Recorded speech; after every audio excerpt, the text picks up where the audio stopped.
오늘은 그리스도인의 세 가지 정체성 중에 마지막 세 번째, 그리스도의 몸의 정체성을 보도록 하겠습니다. 이것도 2시간에 걸쳐서 해야 될 것 같습니다. 먼저 로마서 12장 4절, 5절 같이 한 목소리로 읽겠습니다. 자, 로마서 12장 4절, 5절 같이 한 목소리로 읽겠습니다. 우리가 한 몸에 많은 지체를 가졌으나 모든 지체가 같은 기능을 가진 것이 아니니 이와 같이 우리 많은 사람이 그리스도 안에서 한 몸이 되어 서로 지체가 되었느니라. 아멘.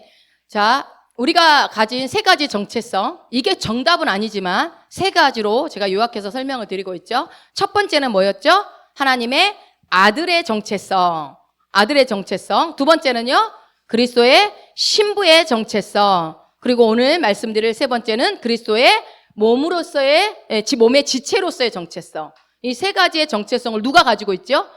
나에게 그런 정체성이 있다는 겁니다. 그래서 첫 번째 하나님의 아들의 정체성과 그리스도의 신부의 정체성은 이해가 되셨죠? 장착하셨나요? 나에게 아들의 정체성이 있어서 여러분 어깨에 힘이 들어가셨습니까? 그리스도의 신부의 정체성으로 인하여 뽕이 들어가셨습니까? 어깨에? 내가 얼마나 사랑받는 자이고 그 사랑이 쉼없이 나를 향해서 부어지고 있는 그 찬사가 쏟아지고 있다는 것이 믿겨지십니까? 한 번 듣고 믿겨졌을 것 같으면 얼마나 좋겠습니까? 그러나 여러분 항상 인식하셨으면 좋겠어요. 정체성을 알아야 그대로 살아냅니다. 아무리 많은 말을 해줘도 내가 누군지를 모르면 엉뚱한 길로 갈 수 있어요. 그래서 아들의 정체성과 신부의 정체성에 대해서는 여러분이 뭔가 자존감이 떨어지려고 할 때 아니면 내가 누구지? 내가 잘하고 있나 할 때마다 이 정체성에 관련된 설교를 들으셔서 확인하면 좋을 것 같습니다. 자, 그래서 이 세 가지 정체성은 골고루 다 발달을 해야 되는데 이제 대부분 보면 어떤 선교단체 같은 경우 선교단체는 세상을 막 그 복음을 전해서 막 다스리고 점령해야 되잖아요. 그러다 보니까 선교단체들은 대부분이 아들의 정체성이 강합니다. 그러다 보니 신부의 정체성은 좀 다소 드러나지 않아요. 근데 그 단체의 특성상 어쩔 수는 없지만 각 한 사람 한 사람의 개개인을 생각하면 단체는 그럴런지 모르겠지만 개개인은 다 세 가지가 다 골고루 발달해야 되고 세 가지를 인식하고 살아야 되는 게 맞습니다. 그리고 또 오늘 보는 이 그리스도의 몸의 지체로서의 정체성도 지체이기 때문에 각각의 이 사람은 이 사역을 하고 저 사람은 저 사역을 하고 각각 다른 사역을 하고 있기 때문에 또 어떻게 보면 이게 또 한 가지만 또 강조하게 되는 그런 경우가 발생할 수 있지만 먼저 여러분들이 기억하셔야 될 건 뭐다? 이 세 가지 정체성이 개개인에게 다 골고루 다 있어야 하고 그것을 발달시키면서 나가야 한다. 그래서요, 우리가 오늘 보게 될 그리스도 몸의 지체로서의 정체성은 대부분 우리가 생각할 때 지체의식이라고 하죠. 이 지체의식이라고 하면 어떻게 생각을 하냐면 저 사람이 아프면 내가 아파. 저 사람이 힘들면 나도 힘들어. 요 정도로 생각합니다. 그래서 지체, 그러면 그 정도 수준으로 생각하는 경우가 보통이죠. 그런데 이렇게 한번 생각해보면 좋을 것 같아요. 시계가 있어요. 시계를 분해를 했을 때 조그만 시계인데 여러분 혹시 보셨나요? 내부를? 굉장히 많은 부품들이 있어요. 예를 들어서 100개의 부품이 있다고 해봅시다. 시계 안에. 그러면 100개나 되는데 한 2-3개 정도는 없어도 되지 않을까요? 만약에 그거를 어떻게 되는지 궁금해서 열었다가 1-2개 잊어버리면 어떻게 돼요? 그 시계는 아마 제대로 작동하지 못할 겁니다. 그 정도로 우리가 100개가 아무리 많은 부품이 있어도 그 100개가 다 필요하죠. 마찬가지 우리 몸도 여러 가지 있어요. 세포도 있고 뼈도 있고 관절도 있고 뭐 골수, 뭐 피부, 두피 뭐 이런 거 뭐 머리카락 다 있는데 갈비뼈는 좀 여러 개잖아요. 갈비뼈 몇 개 없어도 되지 않을까요? 여러분 갈비뼈 없으면 어떻게 되는지 아시죠? 어떻게 되는지요? 내장이 다 튀어나와요. 이 갈비뼈가 가려주는 거예요. 그리고 몸을 보호해주는 기능도 있고 여러 개 있어서 야, 한 대 뽑아서 하와도 만들었는데 몇 개 없어도 되지 라고 생각하는 사람은 아무도 없을 거예요. 아무리 많아도 다 각각의 쓰임이 있고 필요하다. 그래서 내 몸에 없어서 될 지체는 아무것도 없어요. 여러분 발가락 하나만, 몇 번째 발가락인지 모르겠는데 뭐 하나만 없어도 못 걸어 다닌다면서요. 이 발가락도 그렇게 중요합니다. 그러면 무슨 말입니까? 나도 마찬가지라는 거예요. 우리도 마찬가지라는 거예요. 뭐예요? 나는 없어서는 안 되는 존재라는 겁니다. 따라해 봅시다. 나는 없어서는 안 되는 존재다.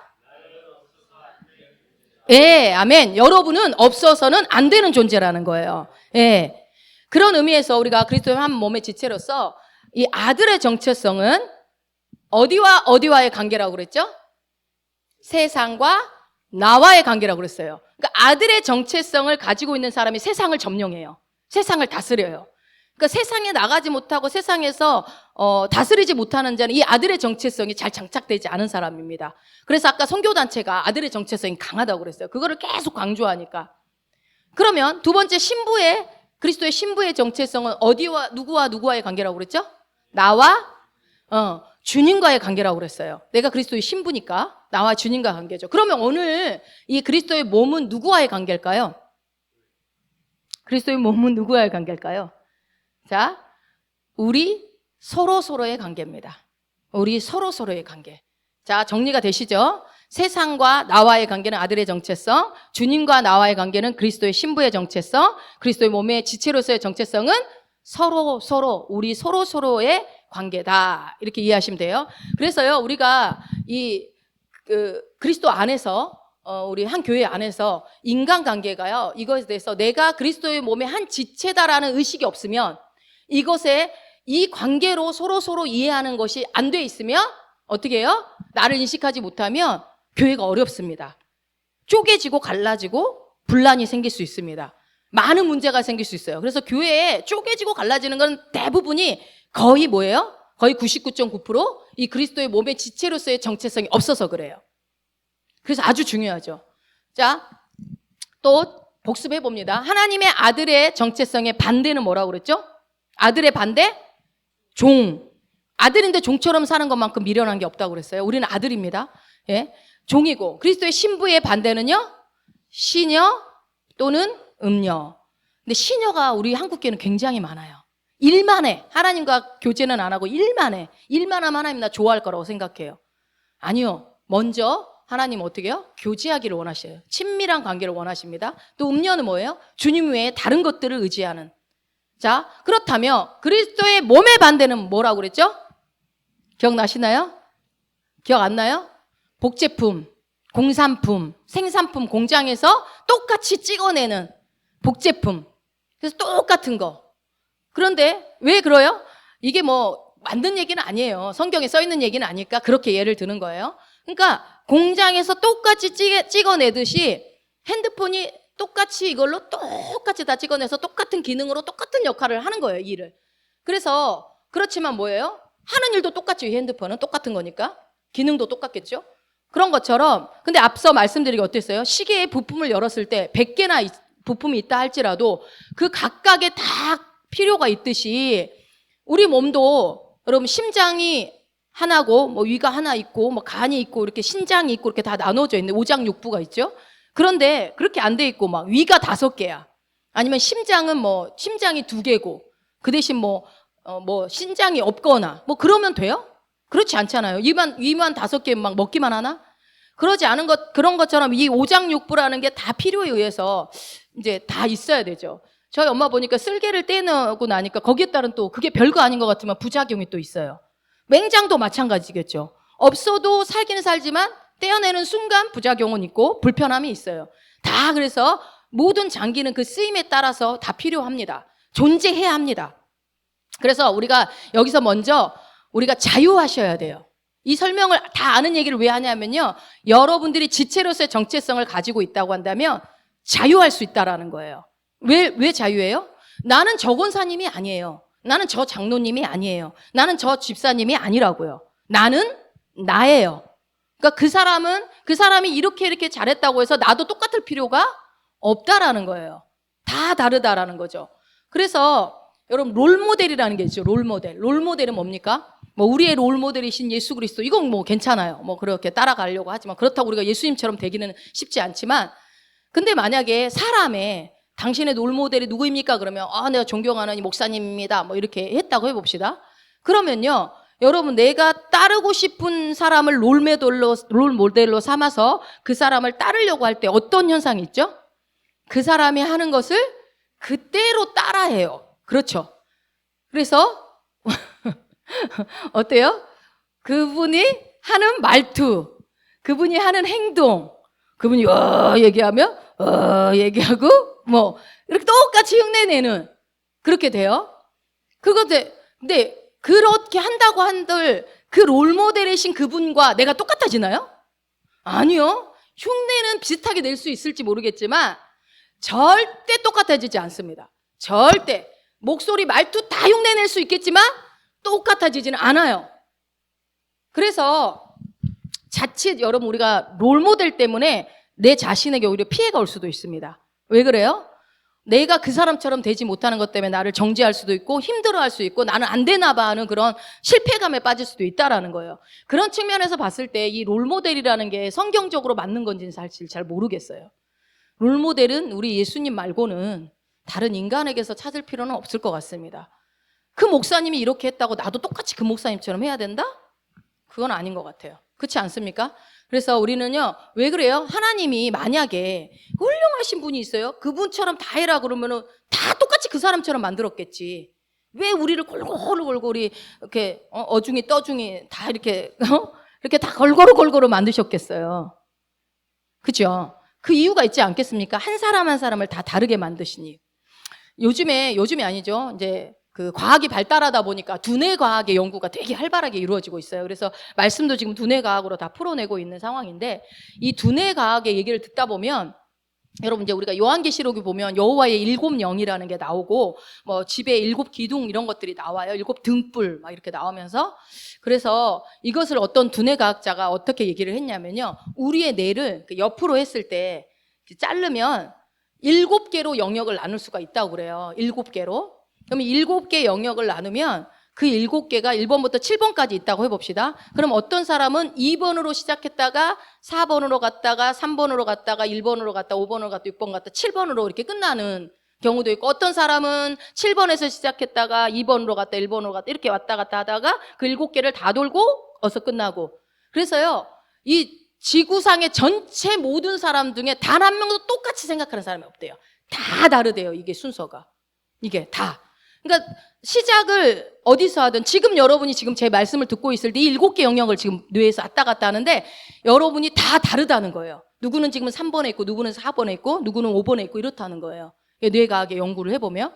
그래서 그 많은 사람들이 어떻게 다 다를 수 있는가. 뭐 70억이건 80억 인구가 어떻게 다 다르냐. 우리가 말이 안 된다라고 생각할 수 있지만 이게 수학적으로 계산을 참 연구를 하는 사람 대단한 것 같아. 이게 수학적으로 이제 계산을 해보면 1번에서 오래 머무는 사람이 있고 2번에서 오래 머무는 사람이 있고 그러니까 그게 조금씩 다 차이가 있으니까 이게 다 다를 수 있다라는 거예요. 자, 그러니까요. 만약에 제가 여러분 묵상하는 방법을 이렇게 묵상하시면 됩니다. 라고 제가 여러분한테 가르쳐 줬어요. 그러면 그 묵상을 하는 것들을 풀어낼 때 제가 한 사람이 똑같은 얘기를 했지만 풀어내는 방법은요. 다 다르다는 거예요. 다 다른 거예요. 이 뇌가. 5번부터 시작하는 사람이 있고 4번부터 시작하는 사람이 있고 다 다르다는 거죠. 이제 하나님이 기가 막히게 인간을 만들어 놓은 거예요. 다 각자의 방법으로 나름대로 어떤 사람은 상상을 먼저 할 것이고 어떤 사람은 외우기부터 먼저 할 수도 있고 다 다르다는 거예요.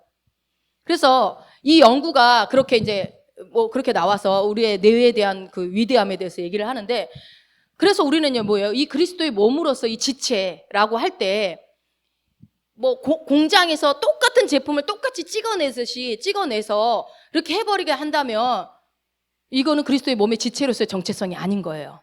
그러니까 어떤 훌륭한 사람이 있으면 그 사람하고 똑같이 하려고 하는 게 저는 잘못됐다는 얘기를 하는 거예요.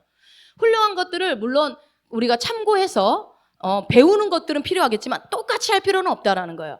자, 예를 들어서 저는 하나님께서 목사라는 직분을 주셨죠. 목사인데 일반 목사님들하고 똑같지는 않죠.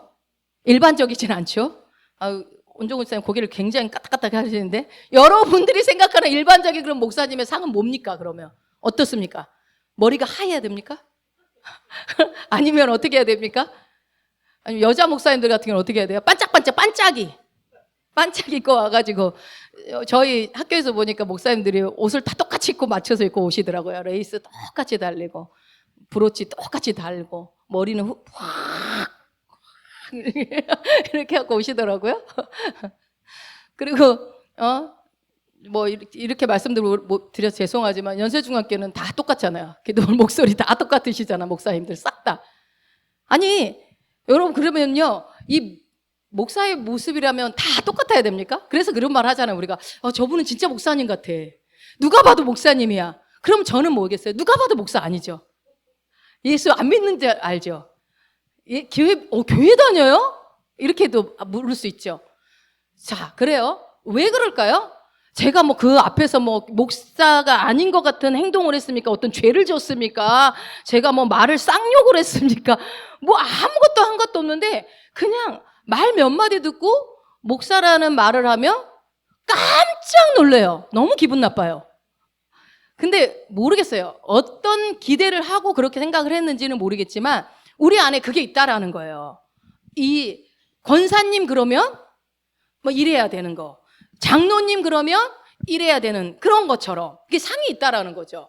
전형적인 목사상, 전형적인 권사상, 전형적인 뭐 장로상 뭐 이런 거. 그런데 만약에 여러분 전형적인 목사상으로 만들어져야 하나님이 저를 쓰신다고 한다면 저는 이 일을 할 수 없었을 겁니다. 그리고 하나님 저를 시키지도 않으셨을 겁니다. 그리고 목사 해서는 안 되죠. 왜냐하면 저도 피해고 여러분도 피해니까. 그런 생각을 갖고 있다면. 자, 만약에 이 손이 있는데 이 손 역할이 제대로 역할을 하지 않으면 이 손을 못 쓰면 뭘로 해야 돼요? 손이 없으면, 손을 못 쓰면요. 발로 써야 되겠죠. 발로 세수하고 발로 양치질하고 발로 밥 먹고 얼마나 불편해요. 생각만 해도 불편하죠. 아니면 뭐 일시적으로 양팔을 다쳤으면 누가요? 옆에 사람이 세수 시켜주고 목욕 시켜주고 밥 먹여주고 혼자만 불편한 게 아니에요. 옆에 사람까지 다 불편해요. 이게 보통 불편한 게 아니죠.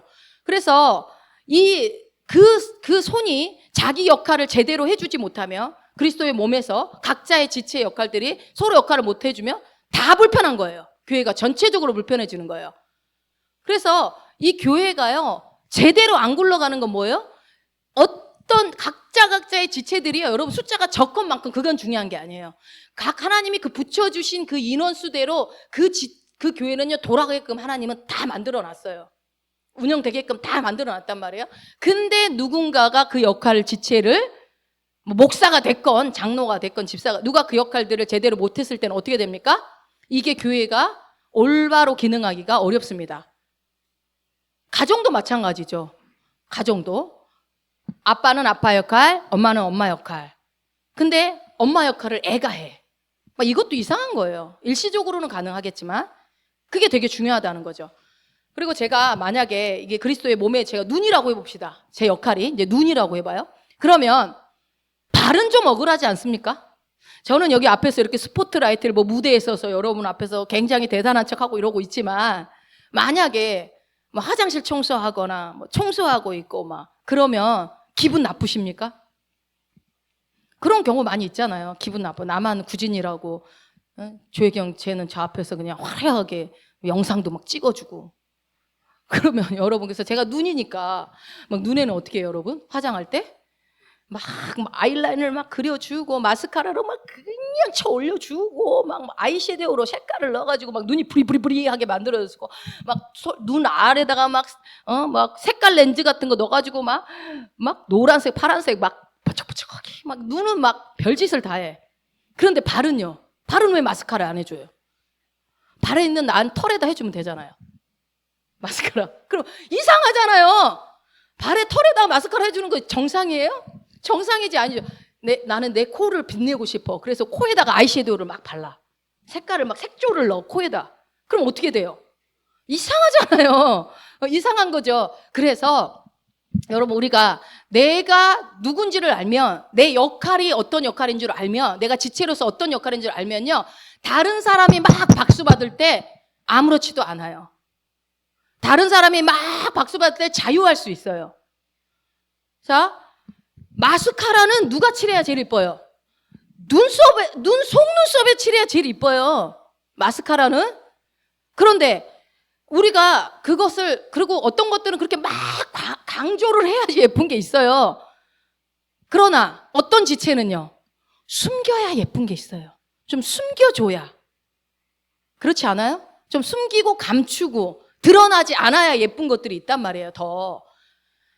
그래서 내가 그리스도의 지체로서 다른 사람이 박수 받고 있을 때 시기 질투할 필요 없다. 있다 없다. 필요 없다라는 거예요. 막 예를 들어서 목사님이 누구를 조금 칭찬했다고 해서 막 그거를 막 시기 질투할 필요가 없어요. 왜냐하면 그 역할을 잘했기 때문에 받는 칭찬이고 그 사람은 또 다른 역할을 잘해서 그리고 결국은 사람의 칭찬보다 주님이 그 역할을 잘했을 때 주님이 나중에 다 상 주시잖아요. 예. 그래서 우리가 사실 봐요. 눈한테 막 화려하게 해주고 발은 맨날 험한 거 밟고 다니고 더운 여름에 무좀이나 생기고 발은 천하게 막 무시당하고 막 이렇게 생각하는 사람들이 있단 말이에요. 교회 안에서 내가 맡은 직분이 막 인정도 못 받는 것 같고 이렇게 생각하는 사람들이 있어요. 그런데 눈 때문에 손과 발이 다른 나머지 지체들이 좋은 영향을 받는 것들이 또 유익이 얼마나 많아요. 또 눈이 보고서 손에 뭐 묻은 것도 닦아주고 손으로 발도 해주고 다 눈 때문에 하는 것들이 또 많잖아요. 그 역할을 그거를 우리가 생각하지 않는다는 거예요.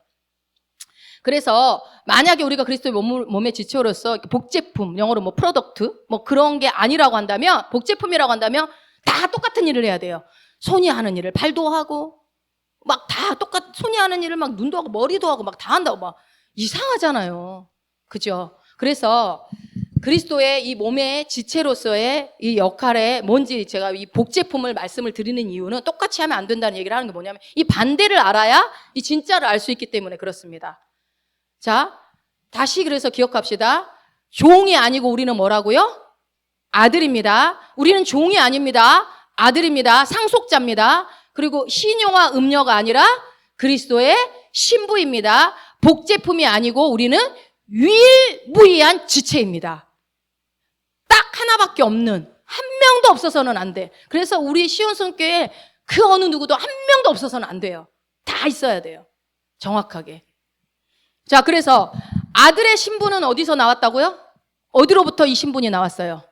잊어버리셨어요? 아들은 어디서요? 아들은 누구 아들이에요, 우리가? 하나님의 아들이니까 어디로부터 왔어요? 위로부터 왔잖아요. 위로부터. 우리의 신분은 위로부터, 하늘로부터 왔어요. 이 아들의 신분은. 그러면 신분은요? 어디서 왔어요?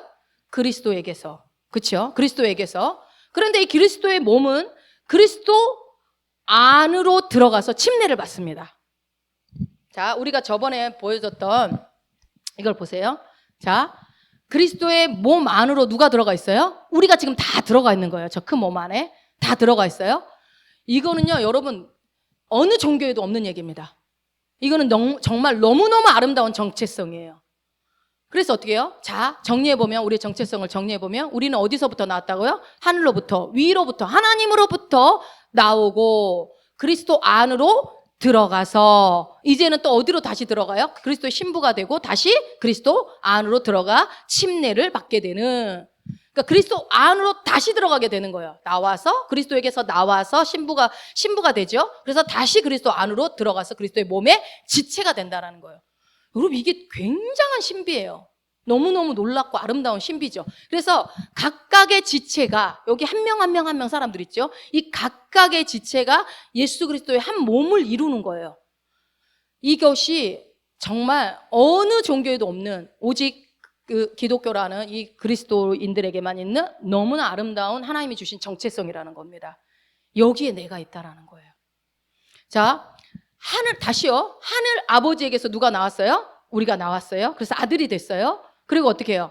또 그리스도에게서 신부로 나왔어요. 그리고 또 다시 어떻게 해요? 그리스도 안으로 들어갔다고요. 그게 우리의 정체성이라고요.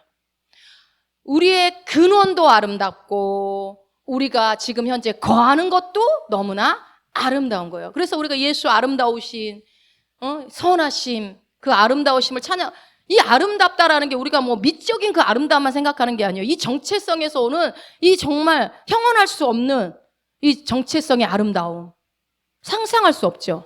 놀랍습니다. 자, 그러면 이 그리스도의 이 몸으로서의 신분을 볼게요. 그리스도의 몸의 지체로서의 신분은 무엇이냐? 자, 6장 3절을 킹 제임스 음정역으로 보겠습니다. 예수 그리스도 안으로 다 침례를 받은 우리가 다 그분의 죽음 안으로 침례를 받은 줄을 너희가 알지 못하느냐. 그러므로 우리가 죽음 안으로 침례를 받아 그분과 함께 묻혔나니 이것은 그리스도께서 아버지의 영광을 힘입어 죽은 자들로부터 일으켜진 것 같이 우리도 생명의 새로움 속에서 걷게 하려 함이라. 아멘. 자, 앞부분 보니까 예수 그리스도 안으로 다 침례를 받았대요. 어떻게요? 예수 그리스도 안으로.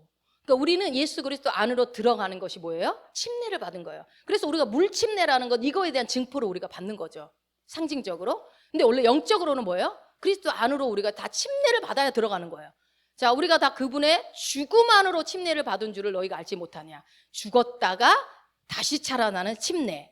자, 그래서 4절에 넘어가 보면, 그러므로 우리가 죽음 안으로 침례를 받아 그분과 함께 완전히 물속으로 들어가는 거죠. 그러니까 물침례를 상상하며 죽었다가 그리스도께서 아버지 영광을 힘입어 죽은 자들로부터 일으켜졌다. 다시 부활했다. 그래서 어떻게 했대? 우리도 생명의 새로움 속에서 걷게 하려 함이라. 이 말은 무슨 말이냐면, 여러분 뭐요? 그리스도 안으로 들어간 다음에 우리가 어떻게 됐다? 새로운 생명이 주어진 거예요, 우리한테. 그 생명을 뭐라고 그런다? 부활 생명이라고 하는 거. 따라해 봅시다. 부활 생명. 예, 부활 생명. 부활 생명이 뭐냐면, 요즘 애들이 뭐 이런 말, 잘못된 말이지만 요즘 애들이 쓰는 말이 있어요. 뭐라고 그러냐면 이생망. 무슨 뜻인지 아는 사람? 이생망. 몰라도 되는 말인데 그냥 설명하려고 하는 거예요. 이생망이 뭐예요? 이번 생은 망했다를 이생망이라고 그래요. 요즘 애들이 이번 생은 이생망이니 다음 생에는 나는 블랙핑크의 제니로 태어났으면 좋겠어. 이번 생은 이생망이니 나는 BTS의 누구로 태어났으면 좋겠어. 이러는 거예요. 말이 안 되죠. 그러니까 뭐예요? 그러니까 자기 이번 생은 폭망했다 이거예요. 폭망했으니까 다음 생에를 나 기대해 봐야겠다. 기대해 봐야 되겠다. 이렇게 생각하는 건데, 우리는요, 여러분, 그런 말들에 반응할 필요도 없고 아무 쓰잘데기도 없는 말이에요. 왜냐하면 지금 말씀해 본 것처럼 우리는 지금이 이미 다음 생입니다. 여러분 지금 생이 이미 다음 생이에요. 믿으십니까? 네, 아멘 좀 해봐요. 아멘해요. 여러분이 이번 생이 다음 생이라니까요. 지금 이미. 왜요? 우리는 이미 죽었다가 다시 살아났어요. 옛사람은 죽었단 말이에요. 이미 다시 살아난 새 생명을 가진 자가 우리 새로운 피조물들이잖아요. 그래서 우리에게는 어떤 생명이 있냐면 부활 생명이 있어요. 완전히 새롭게 된 거. 완전히 새롭게. 그래서 다시 그냥 그저 그런 인간으로 똑같이 태어난 게 아니라 어떻게 해요? 새로운 피조물, 새 창조, 완전히 새로운 창조가 다시 되었다라는 거예요. 어떤 사람으로? 죄인이 아니라 의인으로. 예수 그리스도와 동일한 존재로 그렇게 다시 태어났어요. 그래서 뭐예요? 우리는 다 부활한 겁니다. 그래서 여러분, 물론 나중에 예수님이 재림하실 때 우리가 부활체의 몸을 갖기는 해요. 그러나 그때 부활하는 건 아니에요. 우리는 예수를 믿는 순간 이미 부활한 겁니다. 우리는 이미 부활한 거예요. 그러니까 언젠가 부활을, 근데 우리가 지금 육신을 몸을 입고 있기 때문에 내 혼이 많이 안 변화됐기 때문에 나는 아직 부활 안 했다고. 근데 여러분 이미 부활한 상태라니까요, 지금 이게. 내 정체성을, 영의 정체성을 아셔야 돼요. 나는 진짜가 내 영이니까요. 그래서 의인으로 예수 그리스도와 동일한 존재로 나는 다시 태어났기 때문에 나에게 부활 생명이 있다는 것을 여러분이 인식하셔야 돼요. 자, 따라해 봅시다. 나에게는 부활 생명이 있습니다. 예, 아멘. 그래서 로마서 6장 4절 끝부분에 빨간 글씨만 한번 다시 읽어볼까요? 생명의 새로움 속에서 걷게 하려 함이라. 아멘. 우리 안에 부활 생명이 있기 때문에 생명의 그 새로움 속에서 우리가 살아간다는 거예요. 예수와 함께 죽고 다시 살아나는 걸 침례로 표현하면서. 그래서 이 생명이 새로운 생명의 새로움이라는 게 어떤 생명입니까? 생명이 어떤 생명이에요, 이 생명은? 예, 부활 생명인데 어떤 생명이에요? 조회. 하나님의 생명. 하나님을 하나님 되게 하는 그 생명. 영생, 생명. 이게 다 똑같아요.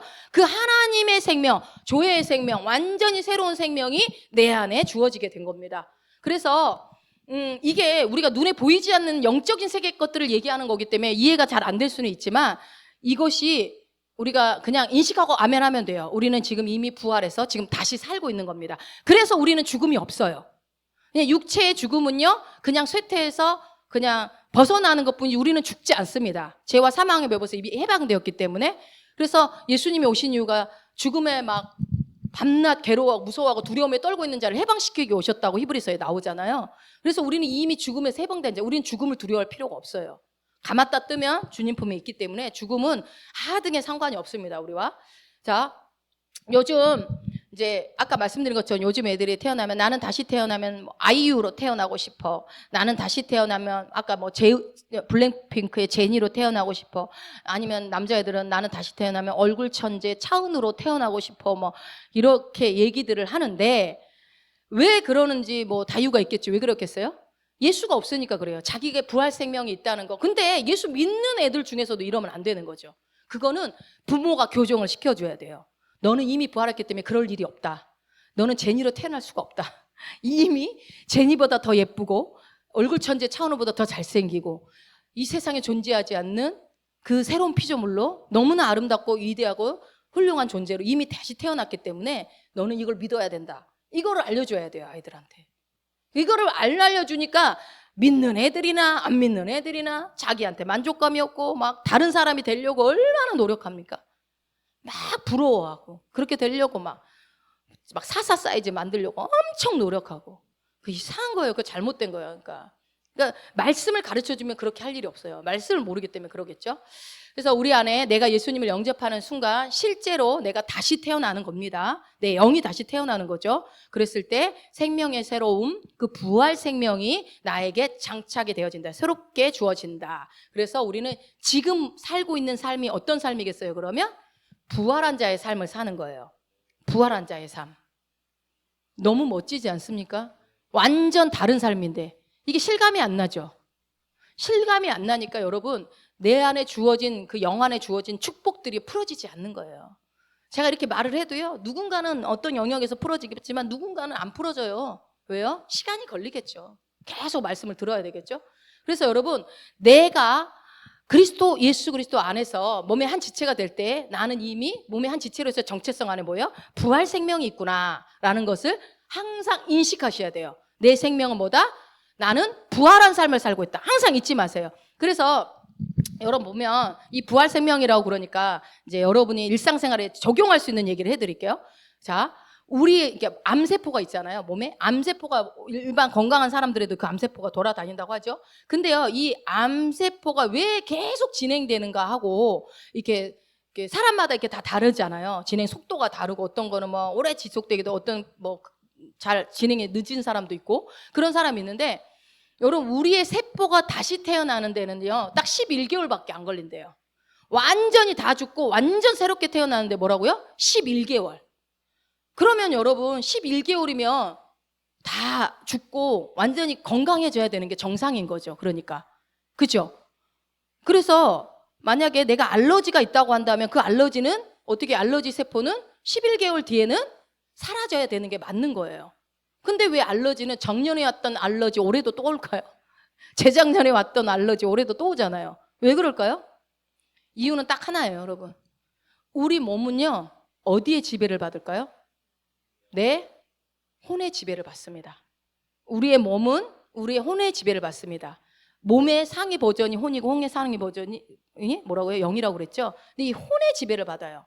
그래서 여러분 그 얘기를 하잖아요. 어떤 사람이 냉동창고에 갇혔는데 막 거기다 벽에다 써놨는데 나는 지금 죽어가고 있습니다. 손끝이 얼어가고 있습니다. 이제는 나는 이제 더 이상 움직일 수도 없습니다. 그래서 나중에 도착해 보니까 그 냉동창고에 배에서 죽어 있었는데 알고 봤더니 그 냉동창고는 꺼져 있었다고 그러는 거예요. 근데 그 사람이 죽은 사람의 그 형태를 보니까 완전히 얼어서 죽은 사람과 똑같은 증상으로 그대로 죽었더라는 거예요. 이게 실제로 있었던 일. 이게 뭐예요? 자기가 지금 그 냉동창고가 이미 가동되고 있다고 생각을 하니까 자기가 서서히 죽어가는 거예요. 자기 생각이 그걸 지배를 하니까. 그래서 여러분 우리가 생각을 새롭게 하는 게 얼마나 중요한지 몰라요. 그래서 내가 내 혼의 지배를 이 몸이 받고 있기 때문에 이 혼의 상태를 그대로 반영하는 게 내 몸입니다. 혼의 상태를. 그러니까 나쁜 세포들은 죽고 새로운 세포가 나온다라는 것을 우리가 생겨나도 내 혼이 나는 아파. 나는 힘들어. 나는 건강하지 않아. 이 생각을 갖고 있으면 새로운 세포가 생겨도 어떻게 돼요? 다시 나쁜 세포가 되어버리는 거예요. 혼의 방영입니다. 우리의 몸은. 그래서 여러분 제가 얘기했잖아요. 살을 빼고 싶은 몸무게에다가 선언을 해야 된다. 그게 중요하다. 영적인 원리가. 여러분 몸에 살을 빼는 것도 영적인 원리입니다. 이 세상에서는 다이어트라고 얘기하지만 우리는 다이어트가 아니에요. 내 몸이 살이 너무 쪄서 이게 건강하지 않을 때는 나의 적정 몸무게를 알려줘야 돼요. 누구한테요? 내 몸한테 알려줘야 돼요. 네 몸무게는 몇 킬로여야만 한다고 얘기를 해줘야 되는 거예요. 그럼 누가 들어요? 몸의 세포들이 듣는 거예요. 뚱뚱이 세포들이 듣는 거예요. 세포들이. 그래서 어떻게 돼요? 몸이 그 몸무게를 만들려고 유지해 가는 거예요. 여러분 우리가 고백 기도라고 선포하는 게 누구 들어? 내 혼과 몸을 드리라고 한 얘기고 하잖아요. 내 혼에 내 생각이 변화되지 않은 생각이 계속 내 몸을 지배하고 있으면 내 몸은 계속 질병투성인 거예요.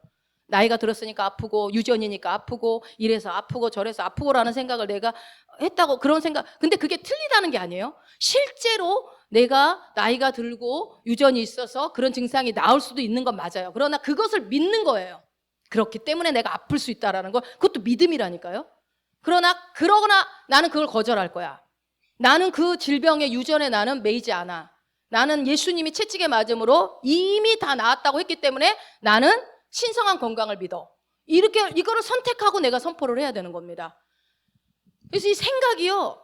너희는 이 세대를 본받지 말고 너희 마음을 새롭게 함으로 변화를 받으라고 하는 이 말씀이 우리를 살리는 말씀이에요. 우리의 영만 살리는 게 아니라 뭐예요? 우리의 혼이 살아나면, 혼이 변화되면 어떻게 돼요? 내 몸도 건강한 몸으로 바뀌어지는 거예요. 그래서 몸한테 계속 알려줘야 돼요. 과거에 나는 죽었다. 과거에 내 뚱뚱이는 다 죽었다. 나는 정상 몸무게를 가지고 나는 건강하다. 내 세포는 새로워졌다. 라고 얘기를 해주셔야죠. 이것을 하는 것이 너무나 중요합니다. 듣고 마시지 마시고 해보세요. 제발. 우리의 몸은 다시 한번요. 우리의 혼의 방향입니다. 내 몸의 상태는 내 혼의 상황에 따라 그대로 나타나는 거예요. 그래서 내 생각이 많은 것을 좌지우지한다는 것을 인식하셨다면 그러면 내가 그렇다는 거야. 기분 나빠하지 마시고 그냥 그럼 내 생각을 새롭게 해서 몸을 건강하게 만들어야겠다. 이렇게 받아들이시면은 하나님이 일하시겠죠. 자, 꿀팁 드리겠습니다. 꿀팁. 자, 우리가 나름대로 이제 묵상을 하는 방법이 있지만 제 꿀팁을 조금 여러분과 좀 공유를 하자면 우리 일상생활 속에 그런 어떤 생활의 루틴들을 그런 어떤 습관들에다 말씀을 끼워 넣는 거예요. 여러분, 약을 언제 먹어요? 식후 30분. 왜요? 그러니까 왜 약봉지에 식후 30분이라고 했을까요? 약 바로 밥 먹고 나서 바로 먹으면 안 돼요? 안 되기 뭘 안 돼요? 1시간 뒤에 먹으면 안 돼요? 돼요. 다 돼. 그럼 밥 먹으면서 같이 먹으면 안 돼요? 된다니까요. 근데 왜 식후 30분이라고 그래요? 잊어버리지 말라고 하려고. 그리고 물론 이제 소화 기능이 약한 사람들은 이제 조금 소화가 된 다음에 하는 그런 것도 있겠지만 가장 큰 이유는 뭐예요? 세팅해 놓는 거예요. 식후 30분. 우리는 다 알잖아. 전 국민이 다 알잖아. 식후 30분. 그래서 이 세팅되어 있는 생각 안에 밥 먹고 나서 조금 지나 약 먹어야지. 그런 생각 들어 안 들어요? 약 드시는 분들 약 먹어야지. 30분 넘어갔네. 넘어가도 괜찮아요. 근데 우리가 그런 프레임 안에 갇혀 있어요. 아주 이게 잘 만든 프레임이에요. 약 빼먹지 않고 먹게 하려고. 중요하죠. 그러면 이제 어떻게 하냐. 저도 그래서 생활 속에 이제 루틴을 넣습니다. 저는 치아가 이제 부스러지고 약간 약해요. 그래서 이 세피복음 이후로부터는 제가 치카치카 할 때마다 양치질 할 때마다 제 치아에다 전 건강 부스러진 이는 다시 생성되어집니다. 이는 튼튼합니다. 이 오복 중에 하나라고는 이 치아는 내 치아는 건강합니다. 내 치아는 아플 수 없습니다. 막 양치는 딴 생각하지 말고 그 축복해요. 그냥 이빨 아프면 아무것도 못 먹잖아요. 저는 그래요. 막 하다가 그것도 샤워할 때는 어떻게 해요? 저는 샤워할 때 막 물이 내 몸에 예수 그리스도의 보혈의 피가 쏟아진다고 상상을 해요. 그러면서 막 보혈의 피가 나를 덮습니다. 그러면서 돼요? 나는 머리끝부터 발끝까지 건강합니다. 하나님의 신성한 건강이 지금 나에게 쏟아지고 있습니다. 내 오장육부는 건강합니다. 내 세포 하나하나 관절과 골수와 모든 연골까지 내 근육 모든 몸의 세포 하나하나는 하나님의 신성한 건강을 누릴지어다. 하나님 감사합니다. 건강을 누리게 하소서. 방금 전에도 저는 샤워하면서 그거 하고 왔어요. 맨날 나를 축복해줘요. 샤워할 때마다. 이건 제 루틴이에요. 여러분은 뭐 알아서 하십시오. 언제 할지는. 왜냐하면 샤워할 때는 제 몸을 보니까 제가 있으니까. 그러면 뭐 어떻게 해요? 머리 감을 때는 어때요? 머리카락은 빠지지 마라. 머리카락은 빠지지 마라. 두피는 건강할지어다. 막 머리 감을 때는 또 어떻게 해요? 흰머리도 나지 마라. 될 수 있으면 나지 마라. 사실 해요 진짜로. 어떨 땐 까먹고 할 때도 있는데 이제 막 머리 감을 때는 그렇게 그거를 넣는 거예요. 또 어떻게 하면 될까요? 이제 우리는 세상의 빛이죠. 그러면 이제 문을 열고 닫을 때마다 우리 뭐라고 그래요? 나는 세상의 빛이다. 나는 세상의 빛이다. 문을 열 때마다, 열고 닫을 때마다 세상으로 나간다 생각하고 오늘 나는 세상의 빛입니다. 나는 세상의 그렇게. 또 저는 이제 또 제가 하는 거는 뭐냐, 어디 외출할 때마다 운전대에 딱 앉으면 나는 빛이다. 나는 세상의 빛이다. 이 빛이 필요한 사람이 나에게 오게 되었다. 나는 오늘 만날 사람을 만날 것이고 나는 주님이 만나게 하는 그 축복 가운데서 만남이 이루어질 것이다. 항상 이렇게 외출할 때 나는 빛이다. 이걸 저는 선포합니다. 여러분, 이게 왜 하는 거예요? 내 스스로의 믿음을 도와주려고 내가 나를 도와주는 거잖아요. 내가 혼이 인식하지 못하고 내 몸이 자꾸 습관적으로 막 움직여 버리니까. 그래서 이것을 묵상하는 방법이에요, 말씀을. 따로 시간 내기 힘들면 그렇게 하면 되잖아요. 연결하면 되잖아요. 그리고 어떻게 해요? 저는 자기 전에는 항상 이거를 하고 잡니다. 나는 죽으면 천국 간다. 할렐루야, 감사합니다. 왜냐하면 여러분, 잠자는 게 죽는 것과 똑같잖아요. 비슷하잖아요. 그러니까 눈 감았다고 우리가 뜰 수 있다라는 보장이 없잖아요. 보장이 없잖아. 아침에 눈을 뜬다는. 그러니까 어떻게 해요? 죽기 전에 나는 죽으면 천국 간다. 할렐루야, 감사합니다. 아침에 눈 뜨면요, 나를 구원해 주셔서 감사합니다. 나는 오늘 부활 생명으로 삽니다. 뭐 이렇게 하는 거예요. 뭐 길게 안 해도 돼요. 짧은 거 여러분들마다 루틴이 있을 거 아니에요? 그러면 또 밥 먹을 때는 어떻게 해요? 밥 먹을 때 식기도 할 때, 식기도를 만약에 못 하겠으면 많은 뭐 식당에서 막 굳이 앉아서 막 이렇게 하는 것도 별로 더 안 돼요, 여러분. 그냥 그럴 때 어떻게 해요? 그냥 눈 뜨고 얘기하세요. 뭐라고 그래요? 예수님이 채찍에 맞으셔서 내가 건강해진 거지, 내가 음식 먹었다고 건강해지는 게 아니다. 내가 운동한다고 해서 내 건강에 다 책임져지는 게 아니다. 뭐다? 나는 예수님이 채찍에 맞으셔서 나는 건강한 것이다. 아멘, 감사합니다. 예수님께 모든 책임을 다 돌리는 거죠. 그럼 예수님이 내 건강을 밥 먹을 때 얼마나 내 건강을 책임져 주시겠어요? 그러니까 밥 먹을 때 우리가 건강해지려고 먹는 거니까 그 생각을 갖다 붙이는 거죠. 자, 그러면 이렇게 연결해서 계속 묵상을 하시면 여러분들도 혹시 꿀팁 있으면 공유해 주세요. 제가 이렇게 제 거 다 방출했으니까 여러분들도 뭐 있을 거 아니에요. 그런 거 좀 같이 공유해서 같이 하면 좋잖아요. 그러면 오늘 배운 이 부활 생명은 어떻게 하면 좋을까요? 부활 생명을 내가 갖고 있다는 것을 인식하려면 어떤 루틴을 하면 좋을까요? 지금 한번 생각나는 거 좀 얘기 좀 해보세요. 뭘로 하면 좋겠어요? 그럼 제가 또 방출해야 되겠군요. 자, 부활절에 우리 뭐 먹습니까? 계란 먹죠. 삶은 계란. 입이 죽은 건데 부활절날 왜 이제 맨날 우리가, 원래는 그게 성경적인 건 아니죠. 근데 우리가 익숙하잖아. 부활절에 계란을 먹는 걸로. 그러니까 어떻게 해요? 여러분이 계란을 삶든지 후라이를 하든지 국을 끓이든지 계란은 자주 보죠. 자주 생활 속에서. 그때마다 계란을 톡 깨면서 어떻게 해야 돼요? 나는 부활한 사람이야. 나에겐 부활 생명이 있어. 너무 좋은 생각 아니에요? 여러분, 내가 부활 생명이 있다는 거 여러분이 하루에 몇 번이나 생각할 것 같아요. 그러니까 주부들한테는 아주 좋습니다. 이게 계란 후라이를 안 하는 남자분들은 다른 방법을 생각해내세요. 그래서 나는 부활한 사람이야. 죄인 되었던 나는 죽었고 나는 의인으로 다시 태어났어. 나는 부활한 사람이야. 예수님이 부활하실 때 나도 같이 부활해서 하나님 보좌 우편에 같이 앉아서 내 위치는 하늘 보좌야. 얘기하면서, 그리고 나는 예수 그리스도의 몸 안으로 침례되어서 나는 그분의 지체가 되어서 그 역할을 하자. 이렇게. 너무 여러분, 이렇게 실제적으로 알려주는 데가 어디 있어. 제 꿀팁을 다 방출해 드리잖아요. 저도 좀 주워 들은 것도 몇 개 있어요. 남들이 하는 거 좋은 것은 갖다 쓰는 거지 뭐. 그죠? 그래서 계란, 이제부터 아마 분명히 여러분이 계란 볼 때마다 이제 부활 생명이 턱 떠오를 겁니다. 제가 이렇게 말을 했기 때문에. 분명히. 자, 그래서 이 그리스도의 몸의 일부로서의 정체성은 이 부활 생명과 연관이 있다라는 것을 기억하시고, 나는 이제 부활 생명으로 사는 건데 이제 그리스도의 몸의 일부로 산다라는 거 잊으시면 안 됩니다. 그래서 죄인이었던 조혜경은 이미 죽었고 의인이었던 조혜경의 그리스도의 몸의 한 일부로서 내가 다 된 거예요. 의인이 일부가 된 거예요. 제가 그리스도의 신부의 정체성 얘기할 때 얘기했잖아요. 예수님은 죄가 없는 분이기 때문에 그리스도의 신부가 되려면 죄인이어서는 안 된다고 했잖아요. 그래서 우리가 의인인 거예요. 그리스도의 신부가 되기 위해서. 그런 것처럼 내가 그리스도의 몸의 일부가 되기 위해서는 어떻게 돼요? 다시 죽었다가 태어나야 돼요. 그리스도의 몸으로 어떻게 죄인이 들어갑니까? 들어갈 수가 없겠죠. 그래서 우리는 의인으로서 다시 태어나서 그리스도의 몸의 일부가 되는 것입니다. 할렐루야.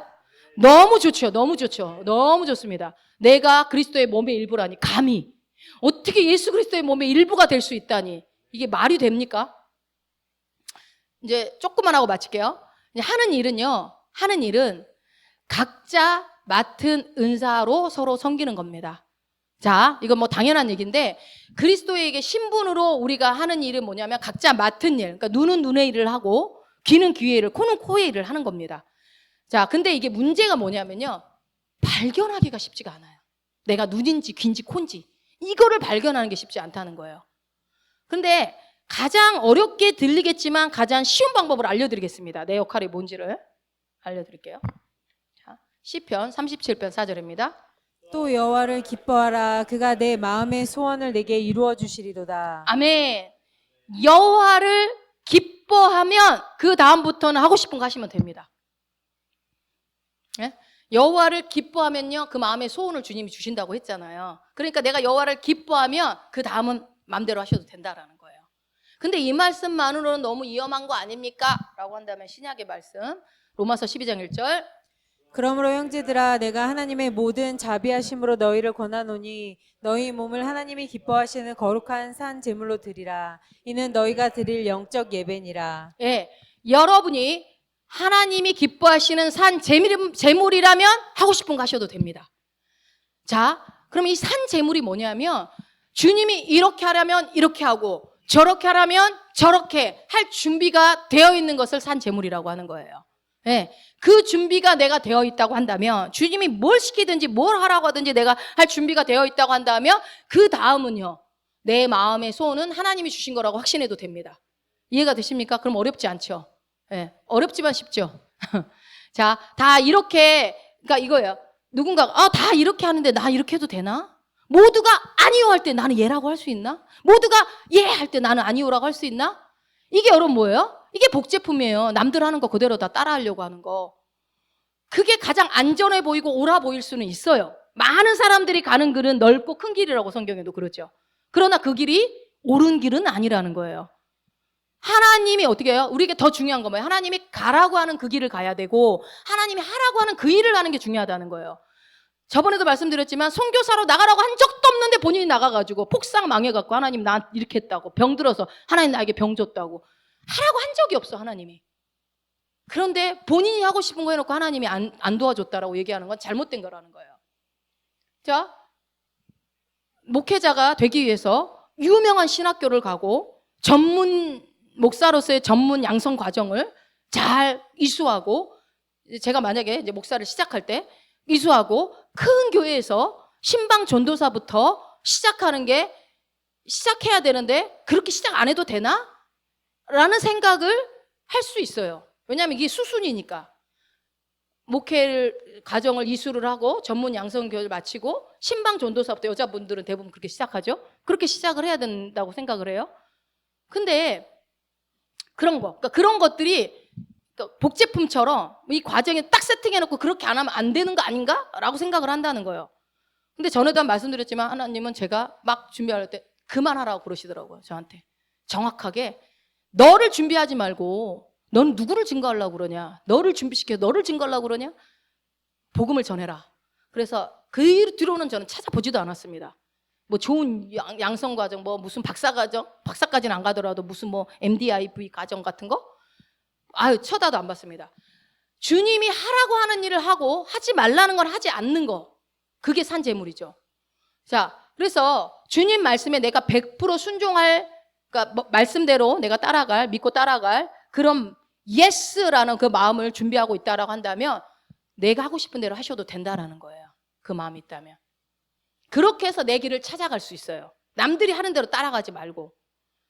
해야 돼서 하는 게 아니라 대부분 어떻게 해요? 주님이 우리에게 할 수 있는 마음을 주십니다. 하라고 하는 마음, 소원함을 주셔요, 주님이. 자, 빌립보서 2장 13절. 너희 안에서 행하시는 이는 하나님이시니 자기의 기쁘신 뜻을 위하여 너희에게 소원을 두고 행하게 하시나니. 네, 우리 안에서 행하시는 이는 하나님이라고요. 우리 안에서. 그분이 자기의 기쁘신 뜻을 위해서 여러분에게 소원을 주십니다. 그러니까 소원함을 주시는 거. 내가 하나님을 기뻐하고 있다면 내 안에 있는 소원함은 주님이 주신 거라는 것을 확신하셔도 돼요. 자, 빌립보서 4장 13절. 내게 능력 주시는 자 안에서 내가 모든 것을 할 수 있느니라. 네, 내가 모든 것을 할 수 있는 이유는 내게 능력을 주시는 자가 있다라는 거예요. 그 능력을 주시기 때문에 내가 모든 걸 할 수 있다. 자, 제가 만약에 가르치는 일을 해요. 근데 뒷다리 못 가르쳐. 가르치면 다 졸고 막 아무도 막 듣기 싫어요. 뭔 말인지도 모르겠다고 그래. 그러면 저 일 계속 해야 돼요? 하지 말아야 돼요? 아니, 저를 얘기하시니까 또 막 하지 말라고 그러면 제가 상처받을까 말 안 하는 것 같은데 누군가가 그럼 어떻게 해야 돼요? 가르치는 일 해야 돼요? 말아야 돼요? 하지 말아야 돼. 내가 음식만 만들면 사람들이 못 먹겠다고 막 난리야. 죽어도 맛없다고 그래. 그럼 그 음식 만드는 거 해야 돼요? 하지 말아야 돼요? 하지 말아야지. 그거예요, 그거. 그러니까 자기를 나한테 맞는 걸 찾아가는 게 중요한 거예요. 지금 현재 이제 싱가포르에 뉴크리에이션 교회가 있어요. 싱가포르에 지금도 있는데 되게 큰 조셉 프린스 목사님이 그 목회 담임 목사님인데 이 조셉 프린스 목사님 미국에서도 엄청 유명한 목사님이거든요. 어마어마하게 유명한 목사님이에요. 그래서 이 목사님이 미국에서 인기가 많으신 목사님이신데 근데 원래 그분이 이 교회를 개척한 게 아니었어요. 원래는 흑인? 아니 중국계의 어떤 목사님인데 이름은 잘 모르겠고 중국계 그 계통에 있는 목사님이 그 뉴크리에이션 교회를 개척을 했단 말이에요. 가정교회를 시작을 했어요. 몇 명으로? 가정교회니까 몇 명 안 돼요. 100명으로. 100명이 가정교회예요, 거기는. 그래서 100명으로 시작을 했대요. 그 중국계 목사님이. 그런데 100명 정도 데리고 가정교회를 시작, 이게 실제 얘기예요. 했는데 어느 날 이 조셉 프린스 목사님이 오셔서 설교를 한 거예요. 근데 보니까 기름 부으심이 있는 거예요. 가르치는데 기름 부으심이 있는 거를 그 중국계 목사님이 발견한 거예요. 그래서 야, 이 교회 네가 해라. 네가 담임 목사해라. 그리고 조셉 프린스 목사님한테 교회를 줘버린 거예요. 본인은 신방 목사님으로 내려가고 상담 목사님으로 내려가고. 그래서 지금 이 뉴크리에이션 교회가 어마어마하게 큰 교회가 돼버렸어요. 어마어마하게 큰 교회가. 이 조셉 프린스 목사님이 담임을 했기 때문에 아주 막 폭발적으로 부흥을 한 거예요. 그래서 전 세계 사람들에게 엄청난 영향을 이 조셉 프린스 목사님이 끼치게 됐고 그 교회 안에서 많은 사람들이 유익을 누리게 됐죠. 그런데 그 조셉 프린스 목사님 뒤에는 누가 있는 거예요? 바로 이 중국계 목사님이 계셨던 거죠. 그래서 그분이 그리스도의 몸의 지체로서 보니까 이 역할은 내가 아니라 제가 하는 게 더 잘하겠구나. 그러니까 손이 할 일을 발이 하려고 하다가 이게 손이 하면 더 잘하겠구나. 그래서 얘가 보니까 손이네? 내준 거예요. 그리스도의 몸의 지체를. 그래서 자기의 역할은 나는 발이구나 하고 내려간 거죠. 그렇게 한 거죠. 그래서 어쨌든 조셉 프린스 목사님이 눈이어서 많은 사람에게 주목을 받고 돋보이고 뭐 어떻게 인정을 받고 그랬다 하지만 그 목사님은 뒤에서 어떻게 해요? 괜찮다. 네가 해라. 네가 하는 게 맞다. 라고 내줬다는 거죠. 그러니까 표면적으로는 조셉 목사님이 훨씬 대단해 보일지 모르겠지만 하나님 입장에서는요. 오히려 상은 그 중국계 목사님이 훨씬 더 클 수도 있다라는 거예요. 그거를 내어주고 교회를 부흥시키는데 큰 역할을 했으니까. 내어주지 않았고 만약에 자기가 그 위치를 알았기 때문에 그 위치를 제대로 세팅을 잘 하신 거죠. 그러니까 위치 세팅만 잘해도 교회는 부흥합니다. 그러니까 적재적소의 위치 세팅만 잘해도 이거는 성도들도 다 포함되는 얘기예요. 근데 만약 그렇게 하지 않고 젊은 청년이 설교를 잘하네, 나보다 잘하네, 안 되겠다. 내 쫓아야 되겠다. 만약에 내 쫓았어요. 그러면 그 조셉 목사님은 딴 데서 개척을 했겠죠. 어디 교회에. 그럼 어떻게 됐을까요? 이 목사님 교회는 쇠퇴했을 것이고 조셉 프린스 목사님 교회는 어마어마하게 또 거기서 커졌을 겁니다. 자, 왜 그래요? 그게 이제 그 조셉 목사님에게 주신 하나님의 그 달란트고 은사기 때문에 그건 잘 될 수밖에 없는 거예요. 그렇게 주신 거기 때문에. 그러니까 이건 되게 아름다운 스토리예요. 이게 쉽지가 않아요. 한국에서는 있을 수 없는 일이에요. 솔직히 말해서. 이게 바로 뭐예요? 자기가 지체 중 어느라는 걸 알 때 교회가 유익을 얻게 된다라는 거예요. 우리 성도들도 다 마찬가지죠. 내 위치를 알면 교회가 유익을 얻게 되는 거예요. 이 중국계 목사님이 자기가 어떤 역할인지 알고 자기가 그걸 내놓고 나는 스피커가 아니구나. 나는 앞에서 말하는 자가 나는 1대1로 상담자구나. 이걸 알아서 그거를 내어줬을 때 교회가 폭발적으로 부흥을 했던 것처럼 우리 한국교회 안에도 사실 이런 일들이 일어나야 되는데 근데 그렇지 않습니다. 말 안 해도 아시겠죠? 예. 그렇게 반대되는 얘기들이 너무 많아요, 실제로. 그래서 눈이 있어야 할 곳에 눈이 있고 발이 있어야 될 발이 있어야 되고 손이 있어야 될 곳에 손이 있어야 교회가 온전한 역할을 하고 교회가 잘 운영될 수 있다. 각자가 자기가 하고 싶은 일만 하면 어떻게 되겠습니까? 다 찬양 인도하겠다고 다 나와 있으면 누가 앉아서 찬양을 해요? 만약에 예를 들어서. 예. 교회가 장애가 생기는 거예요. 기형이 돼버리는 거예요. 기형이. 그래서 각각의 지체가 있어야 될 곳에 지체들이 있고, 그래야 교회가 자기 역할을 하고, 사실은 교회는 엄청나게 파워풀한 존재예요. 교회는 어마어마한 힘이 있어요. 예수 그리스도의 몸이니까. 그래서요, 교회가 세상을 바꿔요. 우리가 교회잖아. 한 사람 한 사람이 모여서 또 큰 교회를 이루는데, 교회가 세상을 바꿔야 되는데 지금 교회가 세상 바꾸고 있어요? 바꾸는 데도 있겠죠. 그런데 바꿔야 되는 게 맞는 거예요. 하나님은 세상을 바꾸기 위해서 우리를 먼저 믿는 자들을 이 교회 공동체 안으로 묶어놨단 말이에요. 그런데 어떻게 해요? 자기의 각자의 역할들을 감당하지 못하기 때문에 교회가 기형이 돼서 자기 역할을 못하니까 교회 하나 운영하기도 힘들고 어려운 거예요. 돌아가기가. 자, 문제가 뭐라고요? 각자 지체가 자기 자리에 있지 못하기 때문에 그렇다는 겁니다. 그래서 우리 다음 세대들이 뭐 스포트라이트 받는 것만 너무 좋아하는 세대이기는 한 것 같지만, 그래도 저는 가능성이 있다라고 믿습니다. 이 아이들이 어떻게 해요?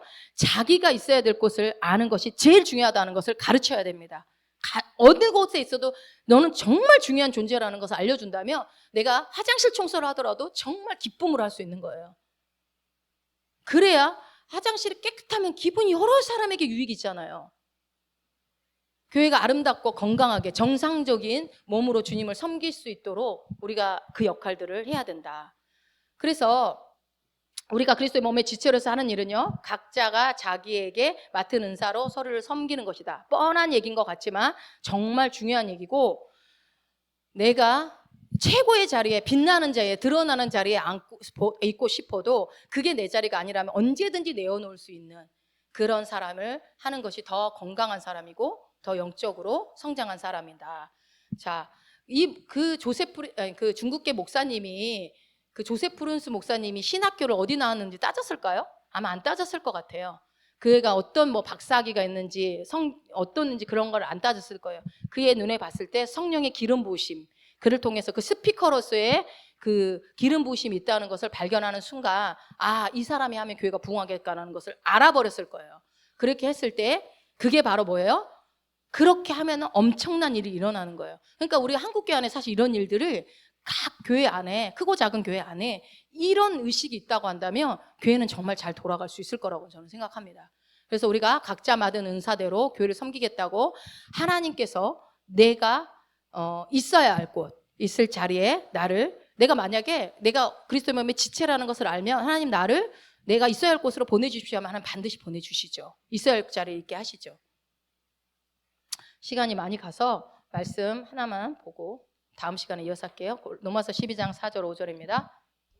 우리가 한 몸에 많은 지체를 가졌으나 모든 지체가 같은 기능을 가진 것이 아니니 이와 같이 우리 많은 사람이 그리스도 안에서 한 몸이 되어 서로 지체가 되었느니라. 예, 이게 오늘 본문 말씀인데, 우리 몸의 지체가 각각의 기능이 있듯이 우리도 다 각각의 기능이 있다, 이 말씀이죠. 한 사람도 기능이 없는 사람은 없다라는 거예요.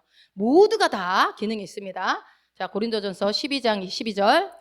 몸은 하나인데 많은 지체가 있고 몸의 지체가 많으나 한 몸인 것 같이 그리스도도 그러하니라. 예, 우리 몸에 여러 지체가 있지만 그래도 한 몸이다.